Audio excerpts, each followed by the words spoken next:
حي على الفلاح.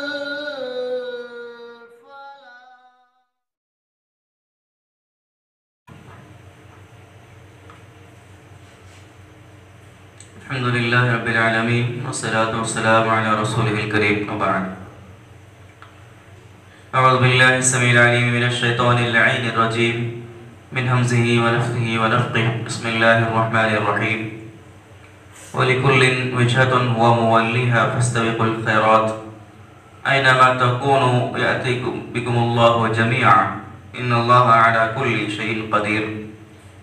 ومن حيث خرجت فول وجهك شطر المسجد الحرام وإنه للحق من ربك وما الله بغافل عما تعملون. گزشتہ آیتوں کے اندر اللہ رب العالمین نے تحویل قبلہ کی جو تفصیلات بیان کی. آگے کی آیتوں کے اندر بھی اللہ رب العالمین نے اسی مضمون کا تذکرہ کیا.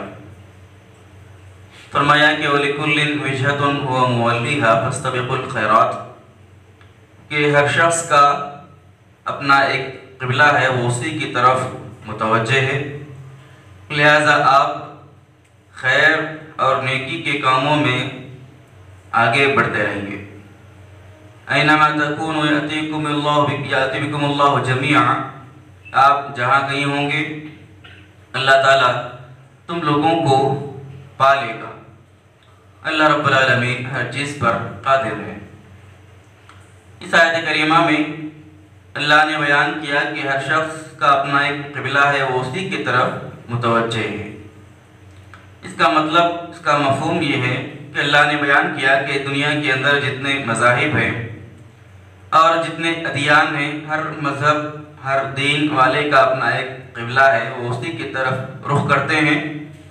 ان کی ایک کسی نہ کسی چیز کی طرف وہ ان کی مرکزیت ہے، وہ اسی کی طرف متوجہ ہوتے ہیں. اس کا ایک مطلب یہ ہے. اور اس کا ایک مطلب یہ بھی ہے کہ اللہ تعالیٰ نے انسانوں کو دنیا میں اختیارات دے رکھے ہیں. اللہ نے انسانوں کے سامنے حق کا راستہ اور باطل کا راستہ، دونوں راستے اللہ تعالیٰ نے انسانوں کے سامنے بیان کر دیے، واضح طور پر بتا دیا کہ یہ حق کا راستہ ہے اور یہ گمراہی کا راستہ ہے. اب اس کے بعد انسانوں کو اللہ تعالیٰ نے اختیار دے دیا کہ وہ اپنے اختیار سے چاہے حق کو اختیار کر لے، چاہے گمراہی کے راستے کو اختیار کر لے. انسان کو دنیا کے اندر اس قسم کا اختیار دیا گیا ہے.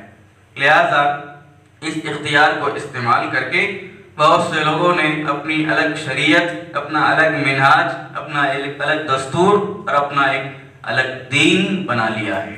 تو اللہ نے کہا کہ جو آدمی جس دین کو چاہتا ہے، پسند کرتا ہے، وہ اس دین کا متبع اور اس دین کا پیروکار ہے.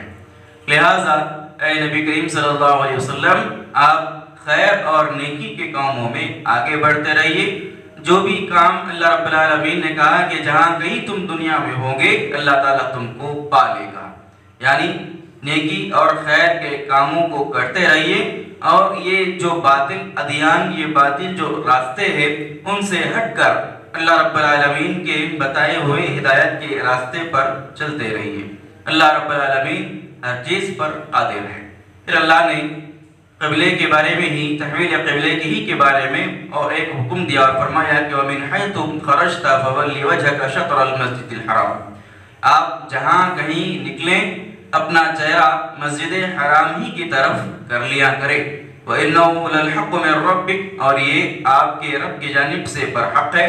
وَمَا اللَّهُ بِغَافِلٍ عَمَّا تَعْمَلُونَ، اللہ رب العالمین ان کے جو تم کرتے ہو اس سے غافل اور بے خبر نہیں ہے. پھر اللہ نے آگے کی آیت میں اسی مضمون کو دہرایا اور کہا کہ وَمِنْ حَيْثُ خَرَجْتَ فَوَلِّ وَجْهَكَ شَطْرَ الْمَسْجِدِ الْحَرَامِ، آپ جہاں کہیں بھی نکلے اپنا چہرہ مسجد حرام ہی کی طرف کریں. وَحَيْثُ مَا كُنْتُمْ فَوَلُّوا وُجُوهَكُمْ شَطْرَهُ، اور آپ جہاں کہیں ہو دنیا کے اندر اپنا چہرہ مسجد حرام ہی کی طرف کریں. لِأَلَّا يَكُونَ لِلنَّاسِ عَلَيْكُمْ حُجَّةٌ، تاکہ لوگوں کی آپ پر کوئی حجت باقی نہ رہے. إِلَّا الَّذِينَ ظَلَمُوا مِنْهُمْ، سوائے ان لوگوں کے جنہوں نے ان میں سے اپنے آپ پر ظلم کیا. فَلَا تَخْشَوْهُمْ وَاخْشَوْنِي، آپ ان سے نہ ڈریں مجھ سے ہی ڈرا کرے، وَلِيُتِمَّ نِعْمَتِي عَلَيْكُمْ تاکہ میں اپنی نعمت آپ پر مکمل کروں، وَلَعَلَّكُمْ تَهْتَدُونَ اور تاکہ تم لوگ راہ ہدایت پا سکو۔ دونوں آیتوں کے اندر اللہ رب العالمین نے تحویل قبلہ کی بات بیان کی، یعنی من حیث خرجت فولی وجہک شطر المسجد الحرام، کل 3 مرتبہ اللہ نے اس آیت کو، اس مضمون کو ان آیتوں کے اندر دہرایا۔ اس سے اہمیت معلوم ہوئی قبلے کی، یعنی خانہ کعبہ کو جو اللہ رب العالمین نے قبلہ بنایا مسلمانوں کا، اس کی اہمیت اور اس کی فضیلت اس سے معلوم ہوئی کہ 3 مقامات پر اللہ نے اپنے نبی کو اس بات کا حکم دیا کہ آپ جہاں کہیں ہوں مسجد حرام ہی کو اپنا قبلہ بنائیں۔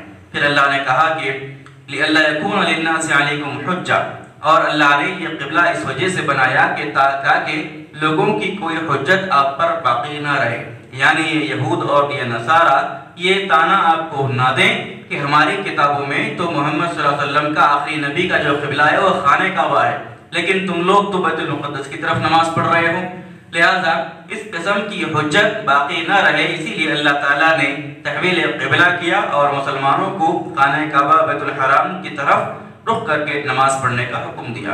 الا الذین ظلموا منہم، سوائے ان لوگوں کے جن میں جو ان میں سے ظلم کیا۔ اس سے مراد کفار اور مشرکین ہیں۔ کفار اور مشرکین نے تحویل قبلہ کے بعد یہ باتیں بنانی شروع کر دی کہ یہ محمد صلی اللہ علیہ وسلم اور مسلمان یہ تو اب خانہ کعبہ کی طرف رخ کر کے نماز پڑھنے لگے ہیں، لہٰذا آئندہ آہستہ آہستہ چل کر یہ ہمارے ہی دین کے اندر، ہمارے ہی باپ دادا کے دین کے اندر آ جائیں گے۔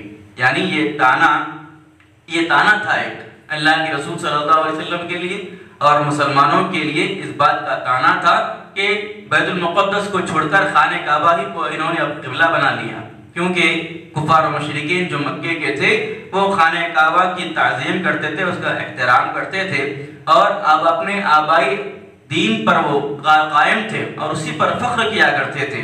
اسی لیے انہوں نے اللہ کے نبی صلی اللہ علیہ وسلم کو تحویل قبلہ کے بعد یہ تانا دینا شروع کیا کہ محمد اور مسلمانوں نے صلی اللہ علیہ وسلم تحویل قبلہ کر لیا ہے، اب ہمارے آبا اور اجداد کے دین پر عنقریب یہ آنے والے ہیں۔ تو اللہ نے کہا کہ یہ تمام باتوں سے آپ کو ڈرنے کی، خوف کھانے کی ضرورت نہیں ہے، فَلَا تَخْشَوْهُمْ وَاخْشَوْنِي، آپ ان لوگوں کی باتوں سے خوف مت کھائیے، ایسے کفار، ایسے مشرکین، ایسے معاندین، ایسے دشمنان اسلام ہمیشہ آتے رہیں گے، قسم کی باتیں کرتے رہیں گے، لہذا آپ ایسے لوگوں کے تانوں سے، ایسے لوگوں کی باتوں سے ہرگز نہ ڈریے، وَاخْشَوْنِي، آپ صرف مجھ سے ہی ڈریے، یعنی لومۃ لائم، حق کے راستے میں لومۃ لائم سے نہ ڈرنا، یہ اللہ رب العالمین کا حکم ہے اور یہ نبی کریم صلی اللہ علیہ وسلم کی سنت ہے، یعنی حق کا جو راستہ ہے اسی پر جمے رہنا، لوگوں کے سامنے ڈنکے کی چوٹ پر حق بات کو بیان کرنا اور حق بات میں سے کسی چیز کو مصلحت کے نام پر یا کسی سے خوف کھا کر یا عہدیداروں کی چاپلوسی کی خاطر حق بات کو چھپانا، حق بات میں سے کسی چیز کو بیان نہ کرنا، یہ کفار و مشرکین، یہود و نصارہ کی پہچان اور علامت ہے۔ اللہ رب العالمین کا یہ واضح ترین اعلان ہے کہ دین کے داعی کو، اسلام کی طرف دعوت دینے والے کو یہ اس پر یہ فرض ہے کہ وہ حق کی بات کو، اسلام کی بات کو سیدھے انداز میں واضح طور پر لوگوں کے سامنے بیان کرے، کسی بھی ملامت کرنے والے کی ملامت سے وہ اس راستے میں نہ ڈرے اور خوف نہ کھائیں۔ فَلَا تَخْشَوْهُمْ وَاخْشَوْنِي وَلِيُتِمَّ نِعْمَتِي عَلَيْكُمْ وَلَعَلَّكُمْ تَهْتَدُونَ۔ اور اللہ تعالیٰ نے بیان کیا کہ یہ جو قبلہ کو اللہ رب العالمین نے خانہ کعبہ کی طرف بدل دیا، یہ اللہ کی جانب سے ان کے اللہ کے بندوں پر انعام ہے، اکرام ہے۔ وَلِيُتِمَّ نِعْمَتِي، تاکہ میں اپنے نعمت کو آپ پر مکمل کروں، یعنی اللہ رب العالمین کا یہ فضل ہے، اس کی ایک نعمت یہ بھی ہے کہ اس نے ہمارا قبلہ خانہ کعبہ کی طرف بدل دیا۔ وَلَعَلَّكُمْ تَهْتَدُونَ، اور اللہ رب العالمین نے جو خانہ کعبہ کی طرف قبلے کو بدلا، اس کا ایک سبب، اس کی ایک علت یہ بھی ہے کہ تم ہدایت پا سکو اور تم راہ راست پر آ سکو۔ پھر اللہ نے کہا کہ کما ارسلنا فیکم رسولا منکم یتلو علیکم آیاتنا ویزکیکم ویعلمکم الکتاب والحکمہ ویعلمکم ما لم تکونوا تعلمون۔ اللہ نے اسی نعمت کا اور ایک تذکرہ یہاں پہ بیان کیا کہ جس طریقے سے کما ارسلنا فیکم رسولا، جس طریقے سے ہم نے تمہارے درمیان ایک رسول کو تمہیں میں سے بھیجا، یتلو علیکم آیاتنا، جو تم پر ہماری آیتوں کو پڑھ کے سناتا ہے، وَيُزَكِّيكُمْ، تم کو پاک اور صاف کرتا ہے، وَيُعَلِّمُكُمُ الْكِتَابَ وَالْحِكْمَةَ، تم کو کتاب اور حکمت کی تعلیم دیتا ہے، وَيُعَلِّمُكُمْ مَا لَمْ تَكُونُوا تَعْلَمُونَ، اور ان باتوں کی تم کو تعلیم دیتا ہے کہ جن کو تم جانتے نہیں تھے۔ اللہ تعالیٰ نے اپنی ایک اور نعمت کا یہاں پر تذکرہ کیا کہ جس طریقے سے تحویل قبلہ ایک اللہ کے جانب سے نعمت ہے، اللہ کے رسول کو انسانوں کے درمیان بھیجا جانا یہ بھی اللہ رب العالمین کی بہت عظیم ترین نعمت ہے۔ یہ اللہ کا انسانیت پر احسان ہے کہ اللہ نے انسانوں ہی میں سے ہمارے درمیان ایک ایسے رسول کو بھیجا جس کا رسول کا کام کیا ہے۔ اللہ نے کہا کہ اس رسول کا کام اللہ کی آیتوں کو پڑھ کے سنانا، لوگوں کو پاک اور صاف کرنا، عقیدے کی گندگیوں سے، اعمال کی گندگیوں سے، مختلف روحانی اور جسمانی گندگیوں سے انسانوں کو پاک کرنا، یہ نبی کی ڈیوٹی تھی۔ اور کتاب اور حکمت کی تعلیم دینا، یعنی قرآن کو پڑھانا اور حدیث کی تعلیم دینا، یہ بھی نبی کا کام تھا، اور ایسی باتوں کو سکھانا کہ جو باتیں انسان جانتا نہیں تھا اپنے رب کے بارے میں، اور دنیا کے اندر کامیابی کے بارے میں، آخرت میں کامیابی اور کامرانی کے بارے میں، ایسی باتیں کہ جس کو انسان جانتا نہیں تھا اس کو سکھلانا، اس کو بتلانا، یہ نبی کا کام ہے۔ فَاذْكُرُونِي أَذْكُرُكُمْ وَاشْكُرُوا لِي وَلَا تَكْفُرُونَ، لہٰذا تم میرا ہی ذکر کیا کرو، میں تم کو یاد رکھوں گا، اور میرا ہی شکر کیا کرو، اور میرے ساتھ کفر نہ کیا کرو۔ یعنی ان نعمتوں کو اللہ نے ذکر کیا، اب ان نعمتوں کو اللہ رب العالمین کی پا لینے کے بعد بندوں پر یہ بات واجب ہے، یہ ضروری ہے کہ اللہ کا ذکر کیا کریں اور اللہ رب العالمین کا شکر بجا لایا کریں۔ اس نعمتوں پر، یعنی رسول کی نعمت پر، اسلام کی نعمت پر، توحید کی نعمت پر، قبلے کی نعمت پر، ان تمام نعمتوں کا جو بھی اللہ تعالیٰ نے انسانوں کو نعمتیں دنیا کے اندر عطا کی ہیں، ان نعمتوں کو یاد رکھنا، ان نعمتوں کے لیے اللہ تعالیٰ کا شکریہ ادا کرنا اور اللہ رب العالمین کا ذکر کرنا، یہ اس بات کی تعلیم اللہ رب العالمین نے دی، اور کہا کہ جب اللہ کو ہم یاد رکھیں گے اللہ تعالیٰ بھی ہم کو یاد رکھے گا۔ ذکر کے ذریعے، شکر کے ذریعے، اللہ کی عبادتوں کے ذریعے، اللہ کی اطاعتوں کے ذریعے جب ہم اللہ کو یاد رکھیں گے تو اللہ بھی ہم کو یاد رکھے گا۔ اللہ یاد رکھے گا مطلب یہ ہے کہ اللہ تعالیٰ اپنی نعمتوں کو مزید زیادہ کرے گا بندوں کے اوپر، اور مزید نعمتوں سے اللہ تعالیٰ بندوں کو نوازے گا۔ پھر اللہ نے کہا کہ تم میرا شکریہ ادا کرو اور میرے نعمتوں کا کفر نہ کرو۔ اللہ تعالیٰ کی نعمتوں کا شکریہ ادا کرنا کیا چیز ہے کہ اللہ نے جو بھی طاقت دی ہے، جو بھی استطاعت دی ہے، جو بھی نعمت اللہ نے دی ہے، ان نعمتوں کا صحیح استعمال کرنا اللہ کے راستے میں، یہ اللہ کی نعمتوں کا شکر ہے۔ یعنی اللہ نے جسمانی طاقت دی ہے، روحانی طاقت دی ہے، مالی طاقت دی ہے، ان تمام قوتوں کا اللہ کی اطاعت میں استعمال کرنا، یہ ان نعمتوں کا شکریہ ادا کرنا ہے۔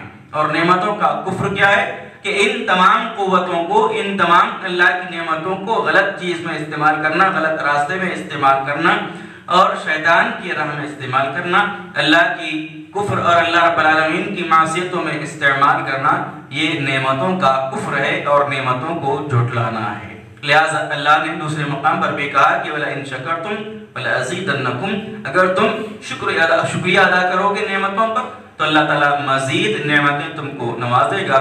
وَلَئِن كَفَرْتُمْ إِنَّ عَذَابِي لَشَدِيدٌ، اگر تم نعمتوں کا کفر کرو گے تو میرا عذاب بڑا سخت ہے اور میرا عذاب بڑا شدید ہے۔ لہٰذا اللہ کی نعمتوں کو یاد رکھنا اور اس کا شکریہ ادا کرنا، یہ ایمان والوں کو اللہ تعالیٰ نے اس بات کی تعلیم دی۔ اللہ تعالیٰ سے دعا ہے رب العالمین ہم تمام کو قرآن مجید کی آیات کو پڑھنے، سیکھنے، سمجھنے، اس پر عمل کی توفیق عطا فرمائے۔ آمین۔ سبحانک اللہم و بحمدک، اشہد ان لا الہ الا انت، استغفرک و اتوب الیک۔